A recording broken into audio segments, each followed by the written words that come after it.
जयपुर, जोधपुर और कोटा में डबल नगर निगम चुनाव की सरगर्मियां परवान पर हैं, लेकिन सबकी नजरें जोधपुर के रण पर टिकी हैं।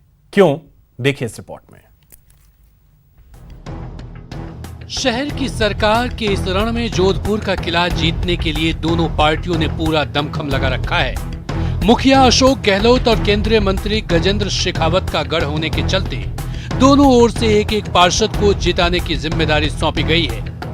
ऐसा पहली बार है जब किसी निगम चुनाव में विधायक, सांसद और केंद्रीय मंत्री सीधे प्रचार में जुटे हैं। चुनाव में खुला खेल, चुनाव में खुला खेल नहीं होता है। खुला में हमारे संगठन के आधार पर, हमारे कार्यकर्ताओं की शक्ति और उनके श्रम के आधार पर हम कह सकते हैं कि हम बनाएंगे। बीजेपी जहां टॉप गियर में है, वहीं टिकट वितरण के बाद सत्ताधारी कांग्रेस का कोई बड़ा चेहरा मैदान में नहीं दिख रहा। बताया जा रहा है कि जोधपुर के रण की कमान सीएम गहलोत के बेटे वैभव गहलोत ने संभाल रखी है और मुख्यमंत्री खुद पूरे चुनाव की पल पल की मॉनिटरिंग कर रहे हैं। हमने टिकट इतने अच्छे दिए, हमारा कार्यकर्ता इतना पुराना है और हमने सेलेक्ट कर करके टिकट दिए। सभी को अपने वार्ड की पृष्ठभूमि का, वार्ड का नॉलेज है, तो मैं नहीं समझता कि इसको इतना ज्यादा शो ऑफ करने की जरूरत है। कार्यकर्ता बहुत मुस्तैद है और बहुत तगड़ा लड़ाई लड़ रहा है। इसमें यहाँ पे तो अब वो तो हो सकता है नरेंद्र मोदी जी को भी बुलवा ले, पर मैं नहीं समझता कि इन चुनावों में इतनी बड़ी जरूरत है। बता दें कि जोधपुर में डबल निगम की 160 सीटों पर चुनाव हो रहे हैं। मुख्यमंत्री का गढ़ होने के कारण सत्ताधारी कांग्रेस पर दोनों निगमों में बोर्ड बनाने का दावा है, तो वहीं बीजेपी का अपना किला बचाने की बड़ी चुनौती है।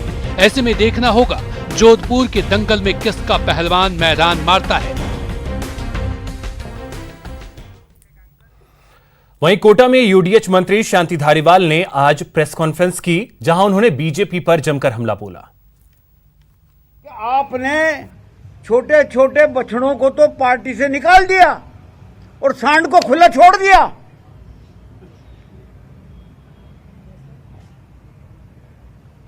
उसको पकड़ो, तब मानेंगे कि आपकी भारतीय जनता पार्टी अनुशासित पार्टी है। भ्रष्टाचार की बात करते हैं, भारतीय जनता पार्टी तो भ्रष्टाचार की जननी रही है, और फिर वो भ्रष्टाचार का आरोप लगावें, बड़े आश्चर्य की बात होती। इनके खुद के चेहरे काले हैं, इसीलिए ये काला काला कागज मारते फिर रहे हैं। इनके कारनामे काले रहे हैं। ये बताएं कि नगर निगम का जब भी 5 साल के लिए बोर्ड बना था कांग्रेस का, एक आरोप बता दें कि भारतीय जनता कांग्रेस के बोर्ड में ये भ्रष्टाचार हुआ। भामाशाह योजना हमने कभी खत्म नहीं करी। हमारी जो योजना चल रही थी 2010 से लेकर के 2013 तक, 14 में इनकी सरकार बन करके उन्होंने भामाशाह नाम दे दिया। हमने उस योजना को खत्म नहीं किया। आज भी उस भामाशाह योजना चालू है, बल्कि भामाशाह योजना में तो लाभ उठाने वाले उठा रहे हैं, लेकिन जिनके पास भामाशाह कार्ड नहीं है उन लोगों की भी सारी चीजें फ्री कर दी हैं।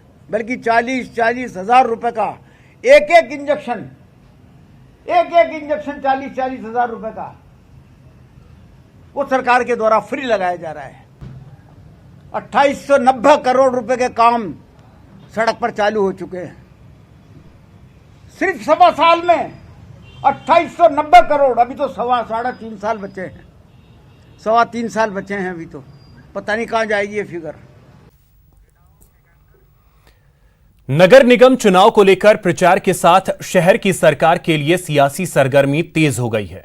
जयपुर में कांग्रेस के दिग्गज नेताओं ने भी कमान संभाल ली है और अपने प्रत्याशियों के समर्थन में प्रचार और छोटी छोटी चुनावी बैठकें कर मतदाताओं को लुभा रहे हैं।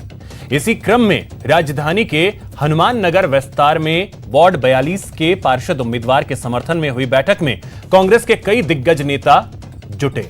बैठक में मंत्री लालचंद कटारिया, धर्मेंद्र राठौड़, विक्रम सिंह शेखावत, जाट महासभा अध्यक्ष राजाराम मील ने चुनावी बैठक में अपने उम्मीदवार के लिए वोट मांगे। बैठक के बाद मीडिया से बातचीत में नेताओं ने निगम चुनाव में कांग्रेस की जीत का दावा किया। हमारी कार्यकर्ताओं की फौज तैयार है, चाहे वो कागजों में नहीं हो, पर संगठन पूरा मौजूद है। हम सत्ता में हैं, सरकार ने 2 साल तक काम किए हैं। रही बात पंचायत चुनाव के बारे में आप कह रहे हो, हमारे पीसीसी चीफ ने आज ही कहा है कि सिंबल पे चुनाव होंगे।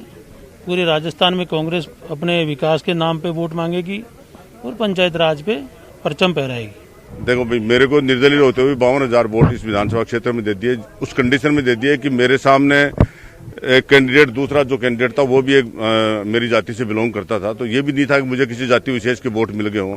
और दूसरा, मोदी जी यहाँ आ गए और उन्होंने भावनात्मक रूप से भाषण दे दिया और कई बातें ऐसी बातें हो गई नहीं, तो जनता निश्चित तौर से 52,000 वोट इस जयपुर शहर के अंदर कोई आदमी किसी को देता नहीं है, तो इसलिए मैं तो जनता का इसके लिए बहुत बहुत सबका आभार व्यक्त करता हूँ। जहाँ तक इजीली रीच हो सके इसलिए जो वार्ड थोड़ी छोटी की गई, डिलिमिटेशन किया गया, उसी का परिणाम है कि आज के दिन 7,000 8,000 के एवरेज वार्ड बने। इस बात से जयपुर की, जोधपुर की, कोटा की जनता बहुत खुश है। और जो शहरों के लिए 2 साल में जो फैसले किए गाँवों के लिए गहलोत जी ने, उन फैसलों के ऊपर यानी हम विकास के नाम पे जनता के बीच जा रहे हैं।